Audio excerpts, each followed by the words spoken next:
As you learn relatives after you've learned some of the dependent clauses, the question of quod is always an interesting one because it does have a place in the forms of quod as the neuter, nominative, or accusative singular. But it also can mean because. So the question that students always have is, well, how do I tell if it's which or because? And that's why I make this video that is supposed to disambiguate for you how to tell whether it is relative, which, or causal, because. And so in this video, I'm going to give you a kind of like a rule or two to follow, and then I'm going to give you two examples, and make sure to rewind if you have any issues or any questions that you maybe didn't hear clearly and you need to re-explained. You can also, of course, contact me directly. So let's get started. All right, the key to figuring out if something is relative or causal is number one, asking yourself, is there an antecedent? And we remember what antecedents are from knowing about relative pronouns. An antecedent is something that agrees in gender, number, but not case. Okay, so it's something in the main clause or in the clause that the dependent clause modifies that agrees in gender and number. And if we're dealing with quod, that means you're going to be looking for a neuter singular word. Remember that it doesn't have to have an it can be in any case. You can have templo, for instance, in the ablative. Templo is still neuter and singular. It comes from templum, the neuter and singular that you know, but it can still have that O ending. It just has to be neuter and singular. It doesn't have to be a ending or anything like that. It just has to be, again, neuter and singular. If it does have an antecedent, it's probably going to be which. Okay, so here's the thing. Is there a neuter singular noun before it? If the answer is yes, then you have a relative. And you translate it as which. If no, then you probably have a causal. You translate it as because. So that's kind of the trick. You have to know about antecedents to know whether or not you have a which or a because.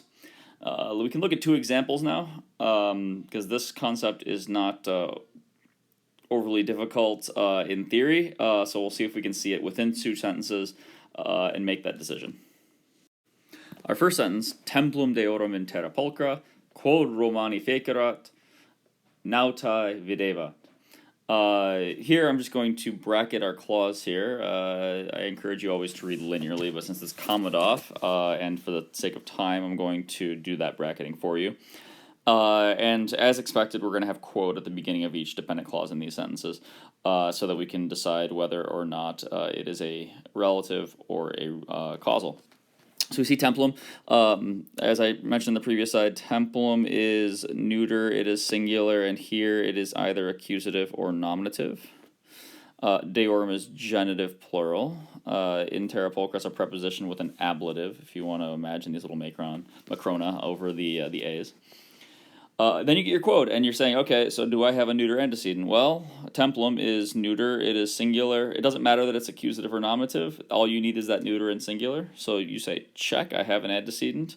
You draw your arrow back to templum, and you say which. And because when it's a relative, it is nominative or accusative, we then label it as nominative or accusative here. Romani, these guys are probably nominative plural, unless we're talking about one single Roman guy being genitive, but that's usually not the case. And then we get fecerat, our verb, with the plural confirming that this Romani is indeed nominative plural, as we suspected. That means quod is accusative, and so you have a nice little direct object, subject, verb, word order in your clause. And then nautai is, of course, nominative plural. Same reasoning as Romani being nominative plural, because you have a plural verb. You didn't have a definite subject yet. It just seems to make sense. So here in the sentence, you have the sailors saw, or were seeing, the temple of the gods in the beautiful land, which the Romans had made. Now, I did that on purpose a little bit because it's very important when you do relatives to position the clause in the English to be clear. I said after the beautiful land. That would imply, I think, that the which is going with the land. So actually what I'm going to do is change my English translation to the sailors saw the temple of the gods, which the Romans had made in the beautiful land. That way it is more clear in English what the which is going with. The beautiful thing about that in Latin is that you definitely know, because of gender and number, what you're what the relative clause is referring to. Whereas in English, you're trying to utilize word order, and that can be ambiguous, as you just heard me kind of stumble over the first translation with an ambiguous which. But regardless, we know this one is relative up here. Because it has the antecedent. So the point of this video, of course, is to figure out if it's relative or causal, and we've done so by identifying the antecedent. In the second sentence, we get magnam imitationem equi, quod Graeci per decem annos urem capere non poterat ulixes facere constituit. So here we're going to have quod through poterat, it's a kind of a longer clause, as your dependent clause. Magnam imitationem, that's going to be accusative. And because of this am ending, we know that imitationem is feminine, so it's accusative, feminine, singular. And then equi is masculine, singular. It could be genitive, or it could be nominative, plural. The logic used above for nominative plural doesn't apply so much here. It can, of course, so we can definitely have a nominative plural. But having an imitation of something seems to make sense, so we're going to consider the idea that it could be genitive singular as well. Especially if we know that we're talking about the Trojan War, then an imitation of a horse seems to make sense given the context. So anyway, the point is, though, that's a masculine singular, and imitationem is a feminine singular, so this quote does not have a neuter antecedent. So it is causal. No neuter antecedent. And so you can say because, and then you can kind of keep going here. The Greeks plural, in the nominative plural, per decem annos. Decem, by the way, is indeclinable, which means that decem can agree with annos. It's okay. Urbem is the accusative, the direct object. You got your infinitive and your verb. And then ulixes is your subject. That's Ulysses or Odysseus. You get your infinitive and your verb there, which allows you to, first of all, see that equi can't be the subject for sure because you have a singular verb, and also the presence of Odysseus, Ulysses, is going to tell you that equi is definitely genitive singular. But anywho, let's translate. We have from your outside clause into the middle clause, we have Odysseus decided to make a great imitation of a horse because the Greeks were not able to capture the city for 10 years.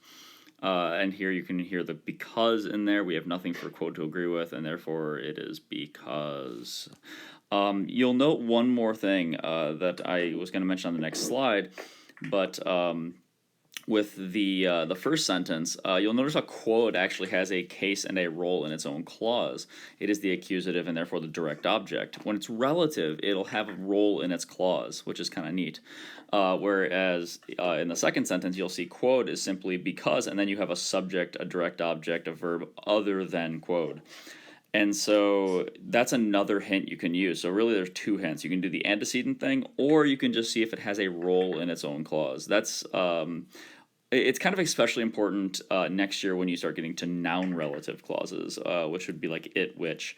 But it's something else to keep in mind in the structure of Latin. So to wrap up the video, we'll do just a brief recap.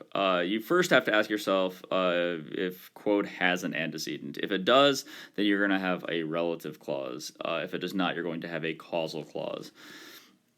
And that's like kind of the rule number one, asking yourself that. Number two, just as I just mentioned in that last part, does it have a role in its clause? Since the relative quod is nominative or accusative, it's either going to be the subject or direct object of its clause, or an accusative in a preposition or something like that. But it'll have a role. Whereas if it's causal, it'll simply start the clause. It'll be adverbial, but it will not have some kind of like case function in its own clause. And so these are the two questions you have to ask yourself as you disambiguate quod. I think that those are the keys. So make sure to rewind if you need more practice with those examples, and feel free to contact me further. Thank you.